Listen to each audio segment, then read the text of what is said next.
주님께서 남은 조각 거두어서 버리는 것 없게 하라. 이 말씀은 참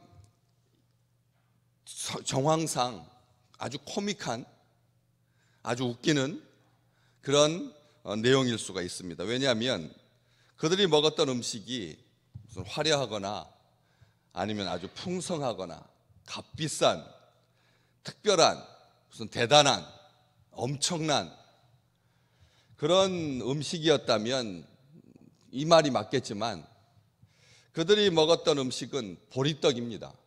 가난한 사람들이 먹는, 그리고 아무것도 아닌 떡 사이즈가, 아이가 가져오고 온 보리떡의 크기가 얼마 정도 됐을 거라고 생각합니까? 아주 어린아이인데 엄마가 아이에게 도시락을 싸주면서 그 어린아이, 성경에 보면은 이 보통 우리가 어린이라고 부르는 나이보다 더 어린 그런 아이인데, 그 아이에게, 5살짜리 애기에게 보통 도시락을 싸줄 때 그 크기가 어느 정도 됩니까?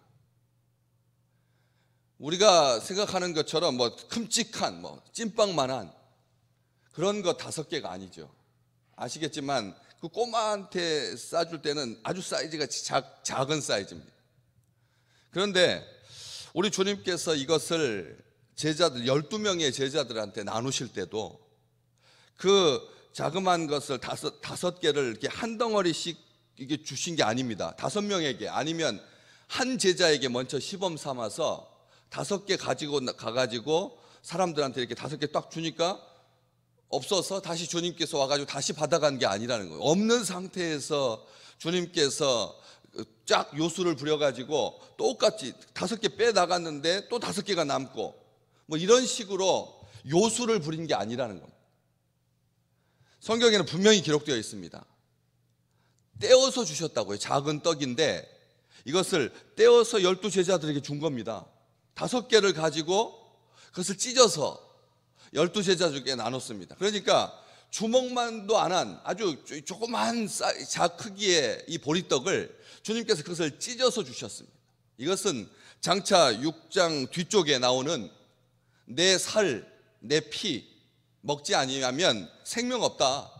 나로 말미암지 않고는 영생을 얻을 수가 없다. 이것을 보여주시는 아주 중요한 그림자입니다. 예표입니다.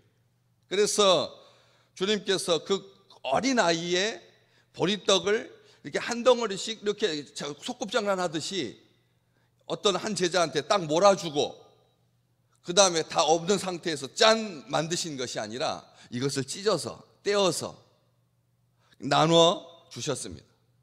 그러면서 복음서 기자들은 그것을 즉시 그러니까 딱 난 다음에 조금 기다려가지고 뜸 들이듯이 찐빵 구워내듯이 조금 여유 있게 한 것이 아니라 금방 나눠주고 찢어서 나눠주고 또 오면 또 찢어서 나눠주시고 즉시 그 일들을 한두 번 하고 5,000명 먹이려고 하니까 여러분 그걸 찢는다고 한번 생각해보세요. 수제비 정도의 사이즈로 이것을 제자들에게 12제자들에게 이렇게 찢어주실 때 이 찢어주시는 게 아주 부지런한 손놀림으로 계속하지 않으면 또 다들 와가지고 서서 기다리는 거죠. 이렇게 계속 기다려야만 할 것입니다.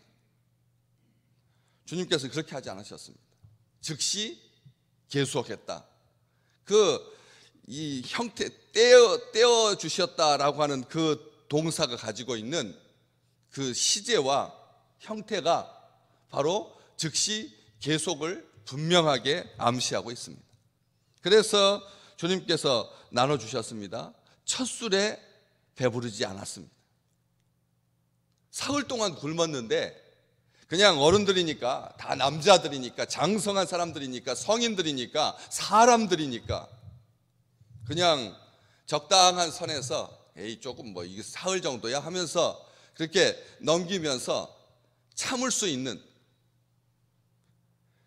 그런 상태에서 주님께서 양껏 먹이고 하시지 않아요. 양껏, 욕심껏, 목소리 큰 사람들이 먼저 챙기는, 그래 이기는, 새치기 하고 날쌘 자들이 득세하는, 그게 또 뭐라고 음식이니까 자기 뒤에다가 숨기고 자기가 챙기는 그런 기적을 베푸신 게 아니라는 겁니다. 첫 술에 배부르는 아주 큼지막한 그런 보리떡으로 백성들을 먹이신 것이 아니라 찢어진 자그마한 조각들, 이것으로 천천히 먹을 수 있도록, 천천히 먹을 수 있도록. 우리 2번 만에 뭔가 다 결과물을 낼 거라고 기대하고 있었던 이 땅의 많은 백성들이 어제의 사건을 보면서 우리들은 이렇게 첫 술에 배부른 천리길도 한 걸음부터라고 하는 말을 자기 핑계처럼 한 것이 아니라 우리로 하여금 우리 주님께서 천천히 체하지 아니하도록, 사흘 동안 굶었으니까 큰 거 줬으면 아구아구 먹다가 물 없이 먹다가 목매어서 큰 탈 나지 아니하도록 주님께서 그렇게 주의 깊게 찢어 주셨다는 것입니다. 아이들이 먹기에도 작은 건데 주님께서 찢어서 주셨으니 더 작아진 그런 조각들, 그것을 먹게 하시고는 배부를 정도로 먹게 하십니다. 오늘 본 말씀 12절, 그들이 배부른 후에 조금씩 먹어서 충분하게 포만감을 느낀 후에, 완전하게 다 먹은 후에 주님께서 하신 명령인데 이게 웃기는 말씀이시라는 거죠. 그냥 먹이고 이제 다 일어나서 그냥 집으로 돌려보내도 되는데 주님께서 제자들을 시켜서 남은 조각을 거두고 버리는 것 없게 하라, 이렇게 말씀을 하십니다. 이 자연 상태에서는 낭비되는 것이 하나도 없습니다. 가만히 온 세상을 보면 자연 상태에서 낭비되는 것은 없습니다. 버려지는 것 없습니다. 하나님이 창조한 피조 세계에서 버려지는 것 없습니다. 하나님은 딱 맞게 주십니다.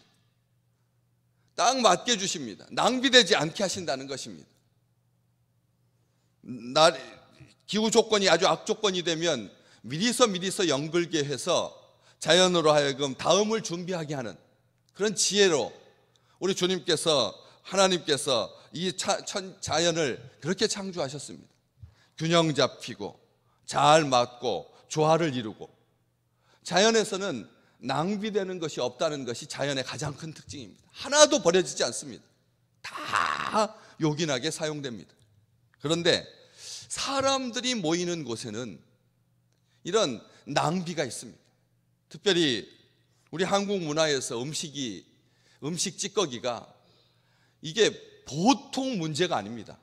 한 해에 버려지는 그 음식값 8조 원에서 10조 원어치 사람들이 버리는 음식, 교회인데도 교회 안에서도 멀쩡한 건데 젓가락 하나 되지 아니하고, 받을 때는 배고파가지고 많이 받았는데 먹다 보니까 배불러서 먹지 아니하고 버려지는 음식이 보통이 아닙니다. 그렇게 자주 강조하고 잔반이 없게 하라고 하고 벌금을 매긴다고 하는데도 사람들이 이 음식, 그래서 8조 원이 넘는 이걸 가지고 북한 전체의 국민들이 1년을 먹을 수 있는 양인데요. 1년을 먹을 수 있는 양인데 이 낭비가 얼마나 심한지 모릅니다. 그래서 이 낭비, 주님께서 버리지 말게 하십니다. 왜 보리떡 쪼가리를 주님께서 버리지 않게, 그냥 보통 사람들 같으면 들고 가는 게 더 번거로우니까 그거 다시 모으고 12바구니에 찼을 때 이걸 어떻게, 양은 12바구니 이스라엘을 상징하는, 제자들을 상징하는 그런 완벽한 민족을 먹일 수 있는 양만큼 충분하게 남았지만 처음에 거둘 때는 별 볼 일 없었을 텐데 그걸 조각을 모으다 보니까 12바구니에 찬 거지, 한두 사람이 갖고 있었던 조각 다 먹은 다음에 배부른 다음에 이거 처치하기도, 이거 쪼가리 가지고서 뭐 할 겁니까? 아주 큰 덩어리라면야 집에 가서 가족들과 함께 나누기도 하겠지만 주님께서 찢어주신 것이기 때문에 부스러기인데 우리 주님께서 그것을 버리지 마라, 낭비하지 마라 하십니다.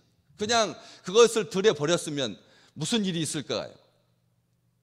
들쥐들이 들끓게 되고 날파리들, 해충들이 들끓게 돼서 이상 증식을 통해서 자연의 균형이 깨지게 되는 것을 염려하셔서 그랬을까요? 주님께서 자연 보호를 위해서 분명히 그러한 일차적인 이유가 있었을 겁니다. 주님께서 그 음식 찌꺼기들이 들판에 버려져 가지고 들쥐가 이상 증식을 하게 되고 해충이 들끓게 되고 그래서 전염병이 창궐하게 되는 5천 명이 2만 명이 먹은 음식의 찌꺼기니까 보통 문제가 심각한 거 아니죠. 환경에 아주 치명적인 어떤 일정한 기간 동안 분명히 영향을 미쳤을 것입니다. 그래서 이런 것들이 일어나지 아니하도록 주님께서 사전에 조치하셨다. 이것은 사회적인, 과학적인, 의료적인 그런 측면에서 바라봤을 때 이야기죠.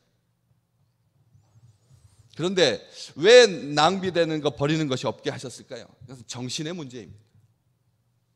배고팠을 때는 자그마한 부스러기라도 굉장히 정성껏 천천히 꼭꼭 씹어서 이야기하면서 그렇게 먹지만 긴장감이 사라지게 되면 그때부터는 사람들이 작은 조각에 대해서 하찮게 여기고 우습게 여기고 그것을 없는 들판에서 5천 명을 먹이신 놀라운 주님 앞에 경이로운 생각을 가지고 사람들이 그랬거든. 14절에 사람들이 예수께서 행하신 그 표적을 보고 말하되 이는 참으로 세상에 오실 그 선지자라. 저분을 왕으로 삼으면 우리가 굶지 않겠다. 그럴 만큼 놀라운 기적이었습니다. 엄청난 기적이었죠. 말도 안 되는 기적이었습니다. 그런데 배부르면 사람들이 엉뚱한 소리 한다는 거지. 배부른 소리 한다는 거지. 뭐 음식이 거치네, 뭐 짜네, 입맛 버렸네, 싱겁네, 뭐 이런 소리, 냄새 나네. 사흘 동안 그 아이가 가지고 있었던 봄철, 그때가 아시잖아요. 환절기 때 음식이 상하기 쉽다는 것을. 사흘 동안 가지고 있었던 도시락이니까 이게 온전하겠습니까? 아무리 뭐 잘 절이고 염장한 물고기가 있지만 빵은 굳어지고 변질되고 상하기 쉽습니다. 그런데 그렇기 때문에 함부로 대하고 막 대하고 아무렇게나 대하고 하지 아니하도록 장난치고 음식 가지고 희화하지 않도록 그걸 가지고 사람들 나중에 가위바위보하고 뭐 누구에게 몰아주게 하고 사람들이 장난치거든요. 음식 가지고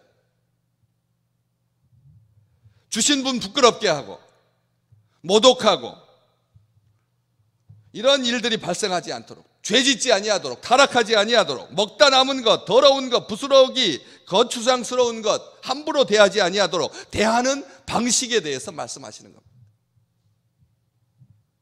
잘 먹어놓고는 엉뚱한 소리 하지 아니하도록 상처 주는 소리 하지 아니하도록 우리가 이런 일들이 우리 삶 속에서 얼마나 사람들에게 비참하게 만들고 준 사람 부끄럽게 만들고 그런 일이 많습니다. 일상이 돼버리면 사람들이 배부른 소리 한다는 거예요. 그래서 교회에서 이런 구제를 활동을 하고 사람들을 살리는 활동을 할 때는 1년 단위로 2년 단위로 3년 단위로 점검과 피드백이 있어야 합니다. 그냥 무상으로 계속 주다 보면 사람들이 나중에는 처음에는 감사하면서 받다가 시간이 지나면 안 주면 약해지면 적어지면 딴소리하고 엉뚱한 소리하고 교회가 이런 식으로 사람들 대하느냐고 교회 욕하고 그런 일들이 많다는 것입니다. 그래서 주님께서 말씀하신 것입니다. 아껴 쓰라고요. 꼭 필요한 것에 책임 있게 정직하게 하나님 앞에 두려운 마음으로 하나님의 것을 사용하라고 낭비하지 말라고 파묻어 두지 말라고 사장시키지 말라고. 그런데 더 중요한 것은 이 버리지 않게 하라라고 하는 이 버리다라고 하는 단어 동사가 다른 복음서 기자보다 요한이 유독 많이 씁니다. 요한이 아주 자주 쓰는 표현이 바로 그래서 빈번하게 사용합니다. 사용하는 단어들이 근데 그때마다 약간 번역이 다릅니다. 요한복음 3장 16절 멸망하지 아니하고 영생을 얻게 하랴. 하나님께서 독생자를 보내서 멸망하지 않게 하려고. 이 멸망하다라고 하는 것과 버리다라고 하는 것이 같은 동사입니다. 멸망하지 않게.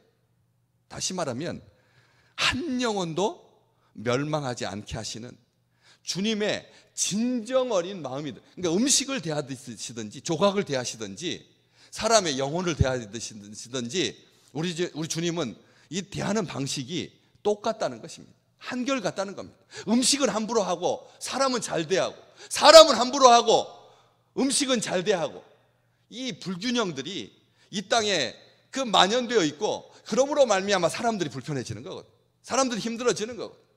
영혼을 대하는 방식은 정중한데, 물건 대하는 방식은 함부로 대하는. 물건은 마치 사람보다 더 물건에 정신이 빨려가지고, 뭐 차에 뭐가 났을까, 뭐 누가 뭐